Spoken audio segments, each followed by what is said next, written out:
Welcome back to another episode of the Chats with Clark podcast. I'm your host, Joe Clark, and here at Chats with Clark, we don't do poppy intros. We get straight to the point. The point today is one of the sweetest, most caring, faith-filled people you could ever meet, Courtney Hahn. Courtney, thanks for being here. How are you? I'm great, Joe. How are you? I'm great. Tell us a little bit about you. Give us a little bit of background. Just tell me who Courtney Hahn is, bare bones. Okay, sounds good. Well, my name's Courtney, obviously. Thanks, Joe, for the intro. I'm excited to be on. I am currently at Cleveland State University studying nursing. I'm getting my BSN, and then I'll have an RN once I take the registered exam. I went to Louisiana State University before I transferred to Cleveland State, and I studied kinesiology there, and I did most of my nursing prerequisites there as well, but I also was a cheerleader there.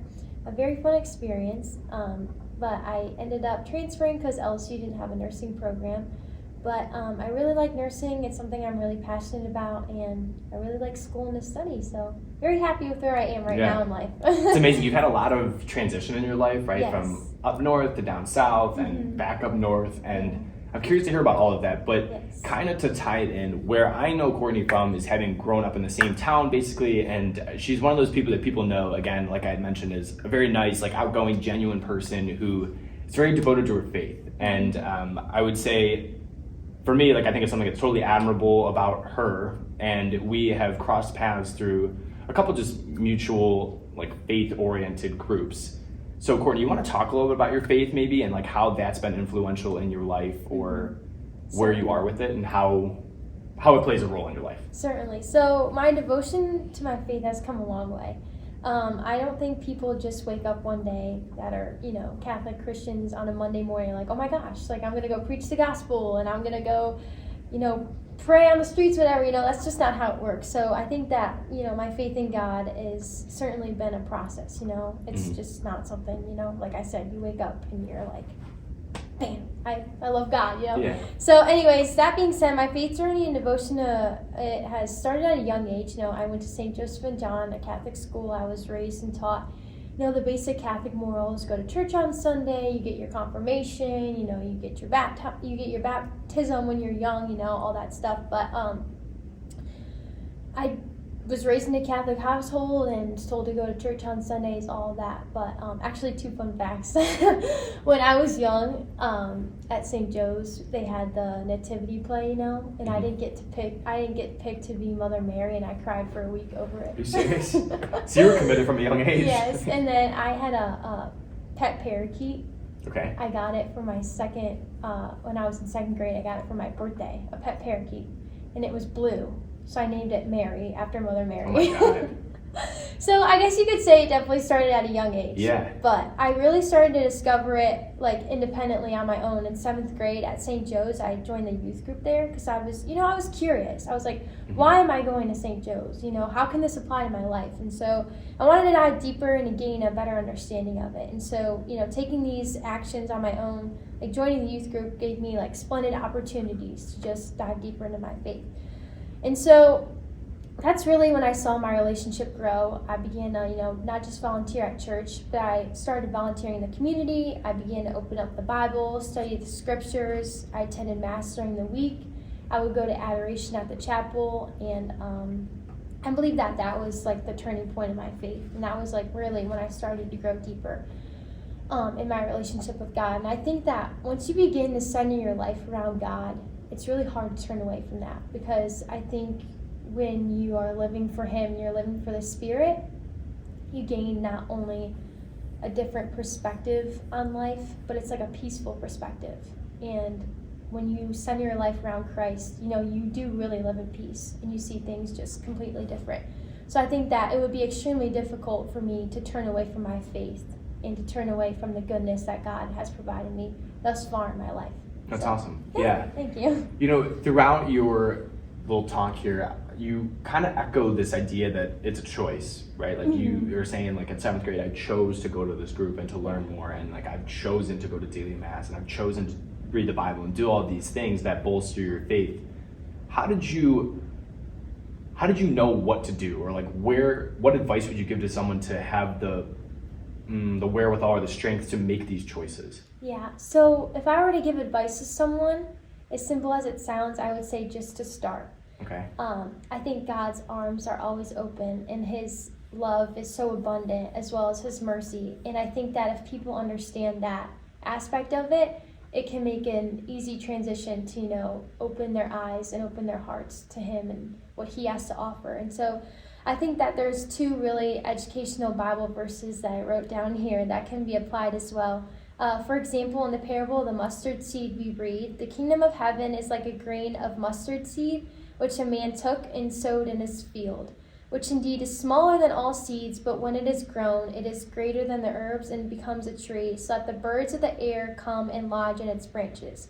In that case, when someone starts their faith journey, it's just like a mustard seed, but as you grow and as you thrive in your faith, you see it grow into the branches and grow. You just see God in your life everywhere, and I think that's amazing.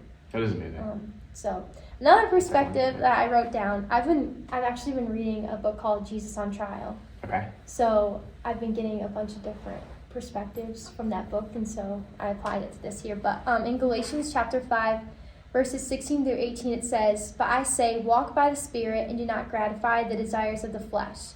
For the desires of the flesh are against the Spirit, and the desires of the Spirit are against the flesh. For these are opposed to each other to prevent you from doing what you would." I think that we as humans, as the flesh, we're all missing something, and we all have this void in our hearts. But that's where Jesus Christ comes in, and he can fill that void.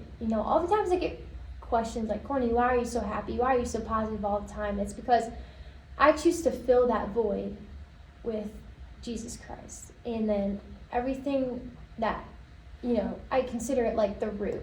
He's the root of my life, and everything else branches from that.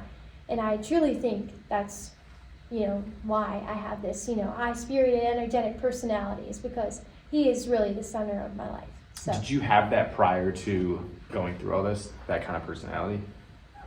Yeah, I've always been pretty energetic, always happy, but I never really understood why. And Sure. I also wanted to grow in that. I liked being happy. I liked, I was a cheerleader. Yeah, you have to be yeah. happy to be a cheerleader. So That's what they say, I don't know. yeah, I guess so. So I was like, well, I want to continue, have this personality and have a positive impact on people. And so I grew in that when I developed and opened up my heart to Jesus. So. And you kind of touched on it a little bit here, so your advice would be to just start doing Yeah. these things and diving into it. Mm-hmm. And then it might be a seemingly obvious question or an answer for someone who is as devoted as you are, but what would be your reason for doing so? You kind of talk about it filling this void, but Yeah. for someone who's all right, I get it, so just start, but why should I even just start? Why should you start? I just think that we as humans, there's earthly desires. I wrote down here as well. Earthly desires are never going to fill that void, what we're truly longing for. Especially in a generation, I think, that is looking for things, through social media. You always are looking for that high of if I post this, I'm going to get so many likes. Or if I do this, people are going to like me. That's not how it works. You go through those highs and then you crash. And you're constantly searching and you're constantly longing for something that you're not going to find here on earth. And I think that's the purpose, and that's the reason why my faith is so strong, is because I realized, I was happy and a normal kid, but I was there's got to be something more. And so I think when you look for that and you find that the more is Jesus and the more is the faith, then, that's the reason. Mm-hmm. So. Yeah. I had a friend who I became very close with in college, and he was kind of, I don't know, maybe I would describe him as agnostic, didn't really know one way or the other. I guess ultimately I would say accurately, and he'd probably agree, is that he didn't care, right? That would be the best way I would put it. He didn't care one way or the other. And so when he would ask me about it, we'd have conversations, and again, as a close friend of mine, so we would have conversations in a raw, just, we're not worried about hurting each other's feelings. You know what I mean? It wasn't we were hard on each other, but it was I could speak and he could speak, and we knew it was totally out of love kind of thing. And I always said to him, I was something that's convincing to me is just kind of the numbers or the math behind it. The idea that if I spend, 30 minutes a day in prayer or reflective meditation, and then go to mass, a couple on Sundays or a couple times a week, whatever, those numbers, just the hourly numbers, I don't know, the culmination of a lifetime are seemingly small in comparison to the eternal demise that could happen. Yes. On the contrary. Yes. Like if you just look at eternity or like a little bit of time while on earth, it's Yes. strictly speaking numbers. I think that is one of the more compelling reasons to like, all right, go ahead. And like, it's not like this is a bad thing all the way around. People are going to agree living a good life is a good thing. Like if you're in prayer and meditation, in those sorts of headspaces, then that's all the way around a good thing. Yes. So, all right, so you're spending your time doing this thing that's innately good, and it could lead to eternal glory as opposed to eternal damnation. Exactly. That's a pretty compelling argument to me, just right off the rip, strictly right. speaking. No, numbers. I agree to that. That's a great point. It's just kind of, I don't know, it's something different. Yeah, definitely something to consider and think about, you know? Right, yeah. Yeah. Okay, so how do you then continue now that you have this rooted faith? Like, how do you continue to expand it? Because you never want to, like, I know you, and based upon what you're saying, like, that stagnation is not something you're going to want. So how do you continue to evolve in your faith? I would definitely say, I think that going to Mass during the week is something that helps grow my faith, because I know that it's not required of me. When I go to Mass on Sundays, that's just a daily requirement of the faith. But I continue to grow in that is like just going to Mass during the week, spending time in adoration, prayer. I try to pray at least 10 minutes a day, just at least 10 minutes. I notice that when I don't start my day with God and with prayer, I don't have a good day. Okay. Something feels like it's missing. And so I always like go back to that reminder of, okay, when I was at a low point, what helped me most? God. And so those little reminders of, you know, that really helped me to continue on my journey of faith. And I know that I'm here to live for the Spirit, not for anything else. And so that helps me continue along as well. That's great. So. Yeah. So it's clear that it's a very big part of your life. Yes. And similarly, another big part that you mentioned was the cheerleading. Yes. And I think that these innately go hand in hand throughout your story based upon the way you set it up. Yeah. So I have to ask you, Yes. why was it cheerleading from the jump? To be able to compete in cheer at Louisiana State, you had to have been doing it and practicing for a long time. So what was kind of the, why cheerleading? Yeah, okay, that's a good question, and a question I get a lot. So I was just 2 years old when my mom put me in cheerleading and tumbling classes. So I've really only known a blue fuzzy mat, some white cheerleading shoes, and pom-poms for my whole life. Okay. I didn't do anything else. I didn't know anything else. And at just 10 years old, I was cheering competitively, and I was on a cheerleading team with high school seniors when I was 10. So I was, I was pretty talented. To simply put it, I loved it. I would be begging my mom, when's my next class? When's my next private lesson? And so at a young age, I knew I wanted to continue to pursue it. And at a young age, I was really ambitious. I mean, I wanted to be the best. I wanted to be the hardest working. I still remember, I would have coaches meetings in like 8th grade, whatever, when I was cheering, and they would always tell me, you are the hardest working athlete we have in the gym. And I just, it made me feel good about myself, you know, and I was like, there's something to say about that. I love hard work, and I love to work hard, and I always had like a really strong work ethic. And so I think that led me to, where I got, cheerleading in college and, at LSU. But there were days actually I would cry because I didn't want to leave the gym, and I guess when I realized how passionate I was about it, I just wanted to continue to pursue it. So. And how did you, during your high school years, come to decide, okay, Louisiana State's the place? It was actually not necessarily planned. I sent in a bunch of, videos of my skills and my skill set to a bunch of different colleges, and I got invited down to LSU to visit, to go to a game, and they let me on the field and everything. And boy, did my perspective change when I went down to Louisiana. Baton Rouge is a place of its own, and I absolutely loved it. It just opened my eyes, and it gave me just this huge opportunity to grow and to thrive and to get a different perspective on life, And so I went to a game, and I absolutely fell in love with it. I loved the game day atmosphere. The people down there are all diehard LSU fans. They are amazing people down there. Southern hospitality, all of it together, the different culture, the people, the food. it had my heart, you know, and so I loved it. Yeah, so you knew right away. Yeah, I knew right away. Yeah. Yeah. I actually got on ESPN with the mascot, Mike the Tiger, the first time I went down there. God. And my mom, she didn't go to the game. Okay. She was sitting at a restaurant, you know, watching the game. And she looks up on the TV and she goes, oh my gosh, that's my daughter, you know? Yeah. And so she's like, in that moment, she kind of knew too, like, oh, I think this is the place for Courtney. Yeah. So. That's wild when you get all those signs, like, you kind of just know, you know? Okay, Yeah.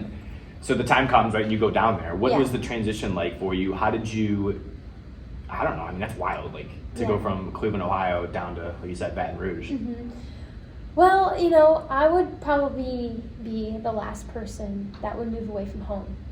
And I was a homebody. I was in like this comfort zone of being with my family, being at home.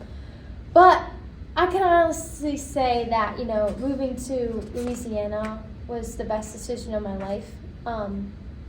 It just completely changed my perspective of everything. I highly recommend moving away from home. I feel like moving away to another city, you know, I'm talking about this perspective change, and I'll get into that more. Like, just before I made the decision, like, obviously I said I was a homebody. I didn't like being away. But however, taking that courage, you know, that first step to get out of my comfort zone, open up this opportunity to a whole new experience that I never know existed. I knew nothing about the South. I mean, I would hear things, you know. But moving down there made me love it. And I actually want to move back after I graduate from nursing school. That's how much I like it. But at just 18 years old, you know, moving 17 hours away from home was the slightest thing from easy. I was taking a rigorous academic classes, you know, pre-nursing classes aren't easy, on top of Division I cheerleading. That's extremely challenging. However, I truly believe that making that decision paved the way, like, for the rest of my life. I realized that I can do anything. I can do almost the impossible. You know, I would have never guessed I would have moved that far away from home. I love the South so much, like I said, and the decision showed how much passion I have for traveling and, like, how much the world has to offer. So yeah, I loved it. I loved it. Yeah. When you mentioned, like, the D1 aspect of it. Yeah. And when did you kind of recognize how competitive it was? Oh, well, when I got to tryouts, there's about 2 to 3 different phases of tryouts, and there are roughly, I would say, 100 to probably 120 girls that try out each year, all competing for 15 to 20 spots. Wow. Yeah. Wow. Okay. And so was it just kind of the workload, or like that you had during the tryouts that opened your eyes to it, or was it strictly the copious amount of people trying out for slim pickings? I would say the amount of girls that were trying out. Yeah. The fact that they were all talented enough to make it. I see. And it is cut down to truly the best of the best when you're competing for a spot on a team like that. So were you guaranteed a spot going in, or was it like you had the same kind of slate as everyone else? No, and that's what's different about a lot of college cheerleading is you can get recruited, but you still have to try out. Okay. Which is absolutely fascinating to a lot of people, you know. That's how competitive cheerleading is that a lot of people don't realize. Now, correct me if I'm wrong, but like LSU is like the cream of the crop with cheerleading, isn't it? Like I don't think like to any, I don't want to say like average view, like listener or whatever, but to someone who's not informed in the cheerleading world or college sports world, like LSU cheerleading is like the acme of cheerleading in the sense of the Dallas Cowboys, like the cheerleaders, like that's like the pinnacle, right? Yeah. So this is the cream of the crop of the cream of the crop, almost. Yeah, it's LSU has a cheerleading program that's one of the best in the country for sure. I mean, just the game day is, you know, who wouldn't want to put on an LSU cheerleading uniform and, you know, wave some pom-poms in Death Valley. It's just, it was the best experience of my life. Truly an opportunity of a lifetime. Yeah. Transparently, Courtney, I would not want to put on any cheerleading garb and wave pom-poms in the air, but being there for college game day does sound pretty cool. Yes. What was it like being that D1 athlete? Like, everyone talks about it like it's another job, like it is this full-time endeavor. Like, what was that kind of like? It was hard, for sure.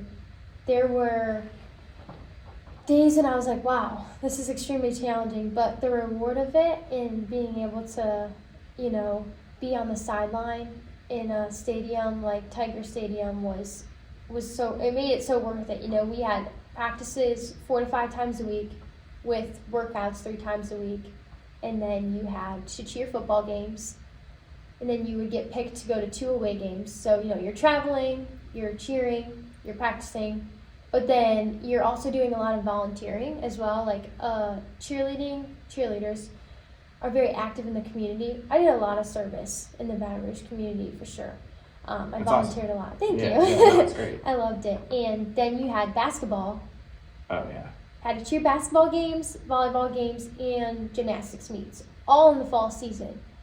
Doing that on top of nursing prerequisites was extremely challenging. Mentally and physically draining, but I would say it was so worth it because I always think the work is worth it. I always say hard work always pays off because there was no feeling like putting on a purple and gold cheerleading uniform that said LSU across my chest. Tying the bow in my hair, doing my hair, all my makeup, and then seeing like that finished product, like all of that work is made for that moment. I feel like of wow, I can't even believe I would put on the uniform every time. I was like, I can't even believe I'm wearing this. Yeah, there's like a sense of gratitude there almost. Yes, yeah, a lot of gratitude. Did you ever have any like setbacks? Did you ever have any injuries or anything to that effect? Surprisingly, no. That's incredible. Yeah. Was your mom like afraid you were going to be tall, putting you in cheerleading at 2 years old, like the whole stunt your growth thing, or what was the idea? So yeah. Like how did she pick it for you?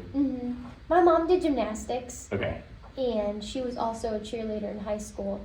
And she didn't really want me to do anything else other than cheerleading. I asked her one time, I was like, Mom, can I try volleyball or soccer? And she's like, no, you're going to stay in cheerleading. She's like, all right, thanks, Mom. Yeah, but glad she kept me in it. So you definitely have to be shorter to be a cheerleader for sure. And, I'm on the taller side. 5'3", 5'4" is taller for cheerleading. That's wild. Yeah. I was always a little nervous, like, oh, I'm on the taller side, but if you're talented enough, they'll take you on the team. So. Yeah. Now I kind of bring it up for this tie-in. What was it like having did your family come down a lot? Right? Was your mom down there with you at game day? It's far, and this is not a quick travel. So what was it like having for your family too? It was hard for my family to have me away, for sure. There was a Thanksgiving, 2021 in Thanksgiving, I wasn't able to go home, which was extremely hard for me and extremely hard for my family. I also got the flu. So I remember I was like, no, I was questioning. I was like, is this worth it? Yes, it was worth it. Always worth it. But going back to the family, they came down for a game. My mom came down for more games than, the rest of my family because she's my biggest supporter. I love my mom. She's my best friend. Anyways, besides the point. But yeah, my aunts and uncles came down. My grandparents got to come to a game. My dad got to come visit, and so did my brother. And they thought it was awesome. They knew I was passionate about cheerleading, and were so happy that I made it to that level. They were really happy for me and excited. Yeah, that's beautiful. It's good. It's awesome to have that support system too. Any time that you can get it from your family, I think is a gift. Yeah. It really is. Now, I kind of brought it up, but do you really think cheerleading stunts the growth or anything like that? And then we're going to tangent into you coming home because I feel like just so real quick, what do you think on the stunting the growth thing? So I don't think that cheerleading necessarily stunts your growth, but I think that gymnastics aspect that pounding on the ground. Yeah, okay. And I think that just closes your growth plates earlier.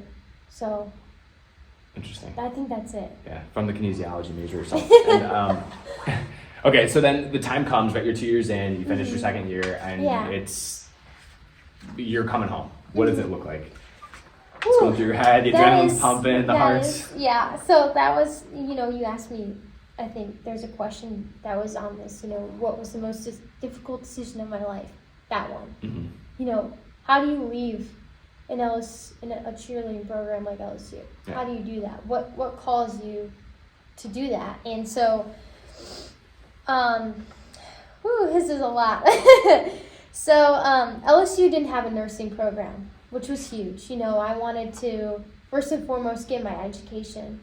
And so that played a major role in the decision, obviously. And so I was going to originally go for 4 years and then do nursing after, but I would be in school for a long time. And I also was like, well, I could go for 2 years, and then put up the pom-poms and go to nursing school, which was what I decided. But I think that I always knew I was passionate about helping people. That was it still is a huge aspect of my life.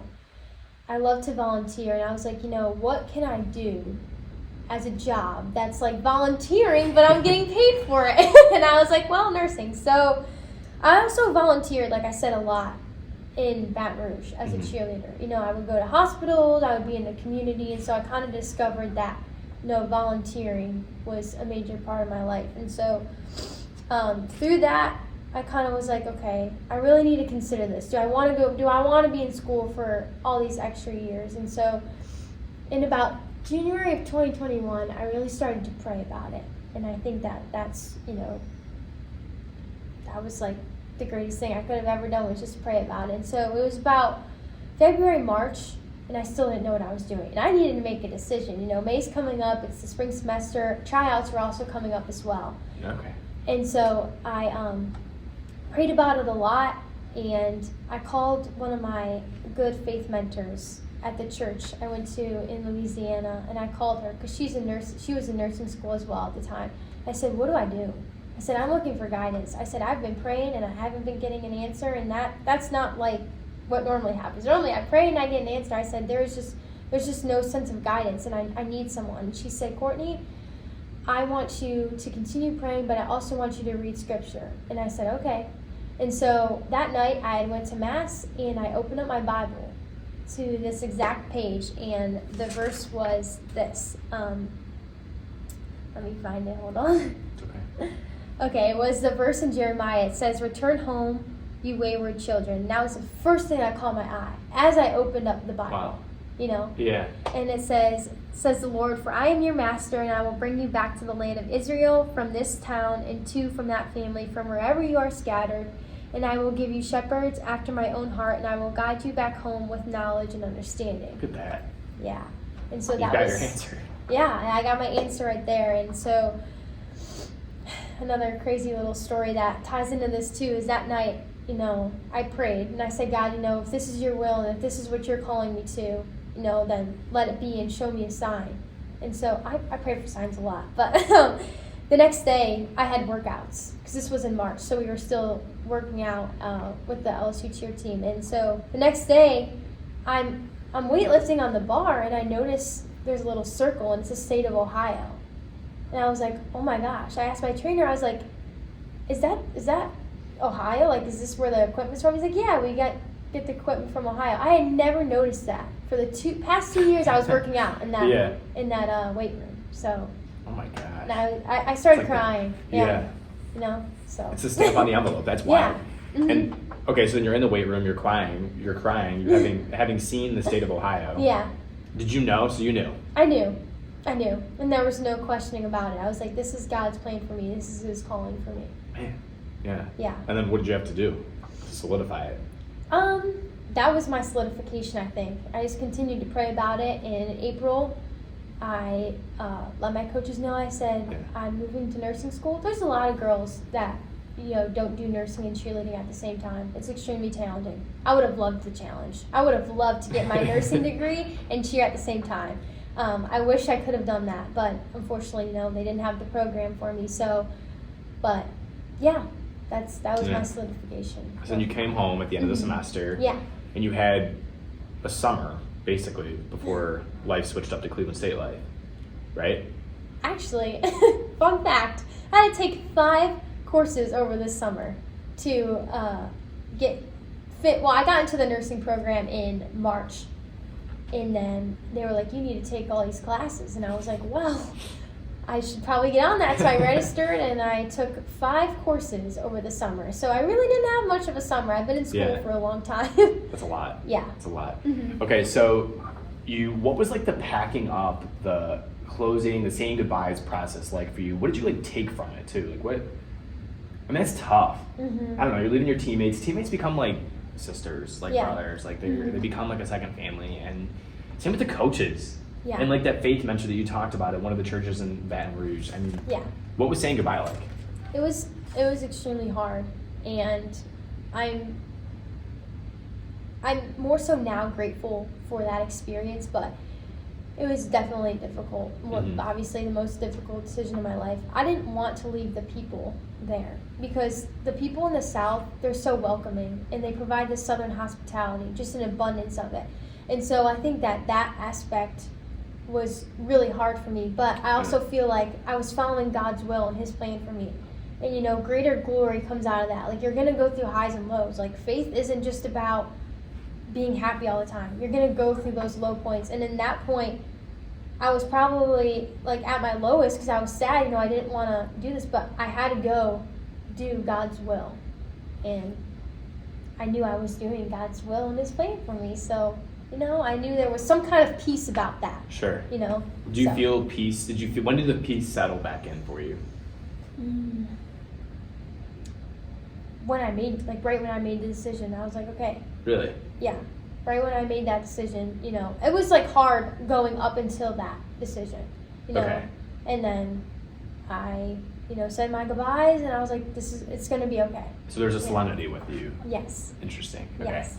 And then do you have any, I kind of picture it like the prodigal son almost. Like, I don't know why, I picture it like you come back and like to keep the faith idea going, like you come back and I would imagine like your family's, slaying the fattest cow or whatever and excited just to have you, of course. Yeah. And then you come home, you see your friends again, you're back in your hometown. Yeah. I don't necessarily know. I mean, I think that can certainly be applied to it, but I think that the biggest, chapter of the Bible that can be applied to my life was, in Jeremiah when the Israelites are being led home out of that captivity. And then, obviously, one of my favorite verses is Jeremiah 29:11. For I know the plans I have for you, says the Lord, plans to prosper you, not to harm you, to give you hope and a future. And I really see my hope and my future in nursing and helping people. Yeah. Yeah. That's good. What a great verse, too. Thank you. Yeah, go one more time on that. Okay. For I know the plans I have for you, says the Lord, plans to prosper you, not to harm you, plans to give you hope and a future. Jeremiah 29:11. That's great. I love that you have it memorized too. Thank you. Yeah, what a good just motivator. God wants that greatness for you and He doesn't want you to just wither. So of course that blossoming is all that's happening by you taking the steps towards what you felt called to do, what you knew you had to do. Yeah, and obviously cheerleading was such a big part of my life. I mean, major part of my life. That was my life. That was what I was known as. And I think there's so much humbleness about leaving that, leaving that, how do I put that into words? Like leaving LSU cheerleading, you're humbled to go be called into God's will. There's grace and there's peace about it, for sure. That's amazing. So there's this famous NFL player. His name's J.J. Watt, and he just announced his retirement yesterday, and he's been in the league. He's one of those guys that he was drafted by the Texans. All the fans booed him. One of these classic things. He becomes an immediate Hall of Fame talent. Yeah. He's a Hall of Fame talent. He's gone through crazy injuries. He's done amazing things. I remember, I don't know if it was the Haiti situation, what was that, 2012, but he goes everywhere where there's disaster, and he's just a mammoth human being, and he goes and he'll build houses, you'll see him lifting walls. He's just a mammoth human being. But a little bit beside the point. They asked him yesterday kind of what he thought about the whole thing, and of course he's emotional, saying goodbye to something that has been his life forever, and he was talking about it and saying his perspective is always that I got to do what little kids dreamed of doing, right?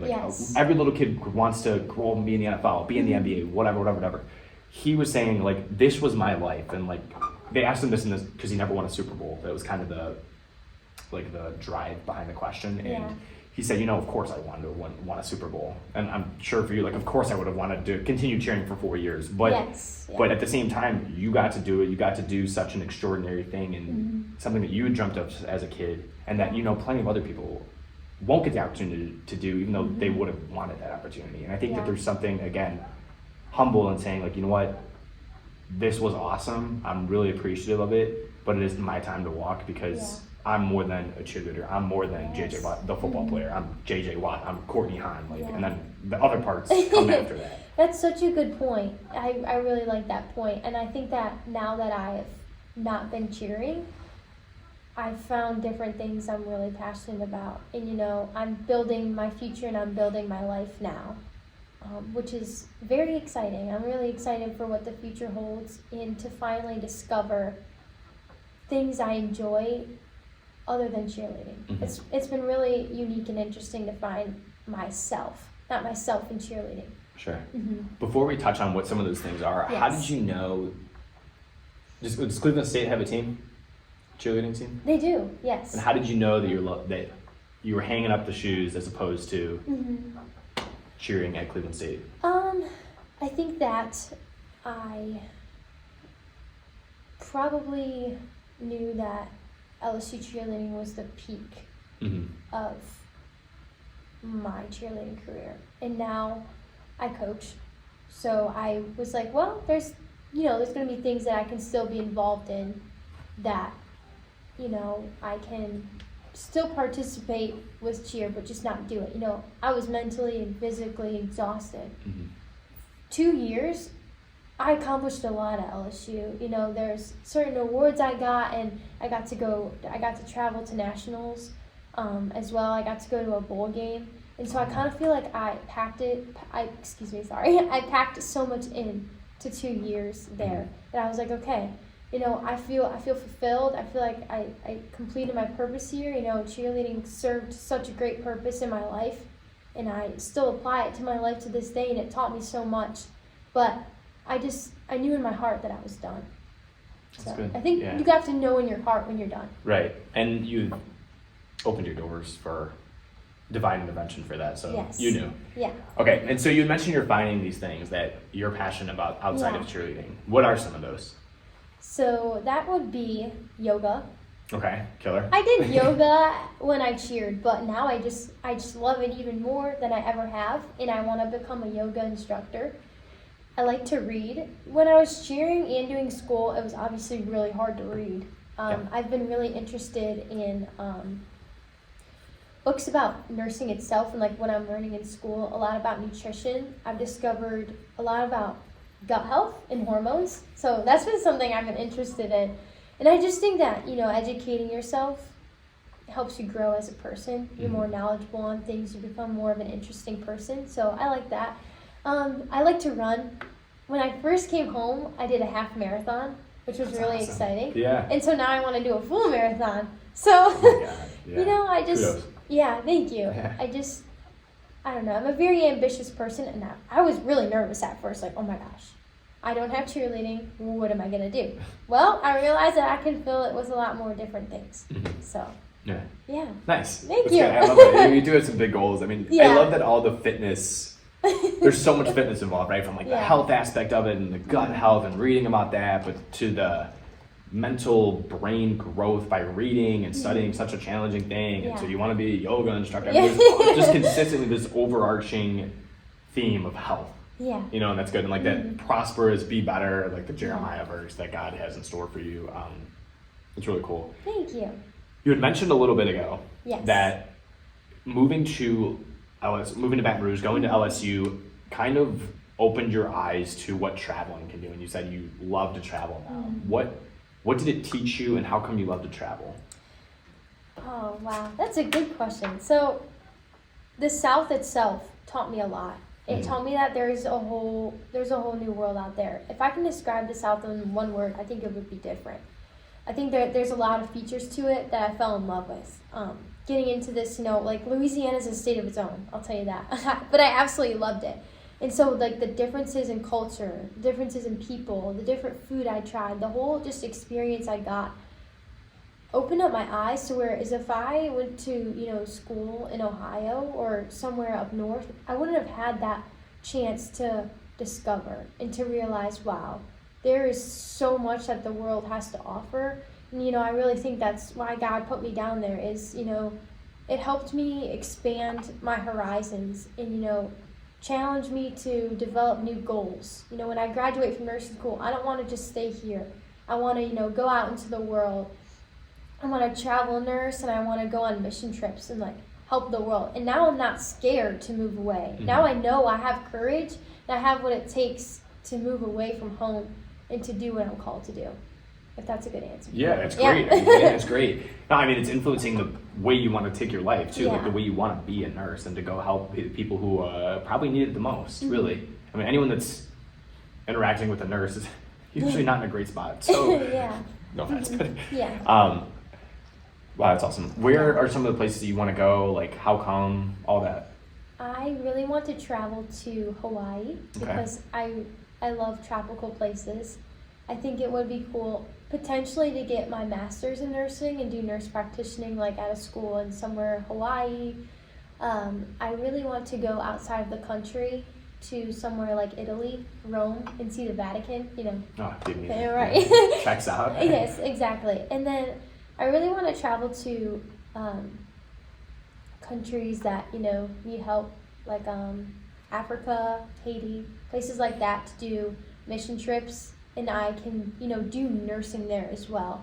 If it's, you know, people who are sick and need to be taken care of, or they need a vaccine, you know, I could be that person there for them. So Yeah, that's yeah. great. Mm-hmm. As we kind of get like towards the end of this, I have just a Yeah. couple questions that I'm curious about a little more broadly. Mm-hmm. Who are some of like your biggest influences in your life? I feel like there's a ton of people that influence us in general. People Yeah. that we know on the immediate, or people who are maybe we've never even met, like large scale celebrities, Yeah. public figures. I don't know, Jesus. Right? Yeah. Although we can know him, but not, you know what I'm saying. Yeah. So, Mm-hmm. Well, if you know me, this one's obvious. My mom. She plays such a significant role in my life because we have very clashing personalities. They just go hand in hand. They go together because she's very high energy, very positive, always smiling, always happy. And so I gravitate to her, she gravitates to me, and we are Okay. just like buddies. She has been there for me. Obviously, everyone says this as a kid or as a, you know, someone who has a mom. She's always been there for me, but she really has. She never missed a single cheer competition since I was competing in 4th grade. wow. She Yeah. never missed a single one. We spent a lot of time together. You know, she would drive me back and forth to the gym every single time. She would deal with, you know, the cheer drama, and she would, you know, Can't imagine. oh yeah, you can't imagine, you know. So, and she would just help me at my lowest lows, but was also there for like my greatest accomplishments. And we just spend a lot of time together. And now that I'm not cheering, you know, I spend a lot of time with her too. We go to yoga together, we run together, we walk together.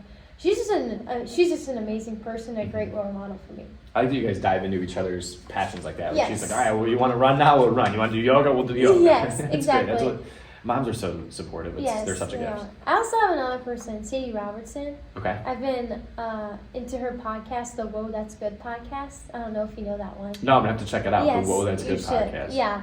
And I read her book called Live. It was phenomenal. I just think she's a great role model for young girls, young women who want to pursue a relationship with God. And, you know, she really inspires me. You look at her and, you know, she's just like a ray of sunshine. She's happy, she's positive. And, you know, she has so much faith in God. And I think that in this generation particularly, girls need to see women like that, you know, because I think that, you know, she's just amazing, and I'm really inspired and motivated by her and the way she lives her life.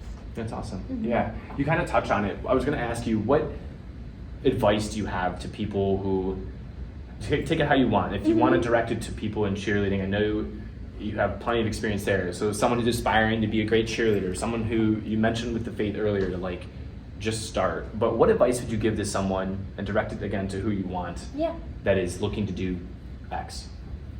Just looking to do anything? Yeah. Good question. Probably seek God's will for it. What does God want me to do with my life? How can I pursue God's call for me? And, you know, it goes back to what I said in the beginning of this is start. You know, start like the mustard seed, and then you're going to watch your life grow. I mean, I've seen my life grow from the beginning I started cheerleading till now. I have all these stories. I mean, there's so much more about my faith that I could share, but there's just not enough time for it, you know, and you watch yourself grow when you start with God's will for you and your life. Do you have any regrets, Courtney? Do you have anything that you look back on and say, I kind of regret this?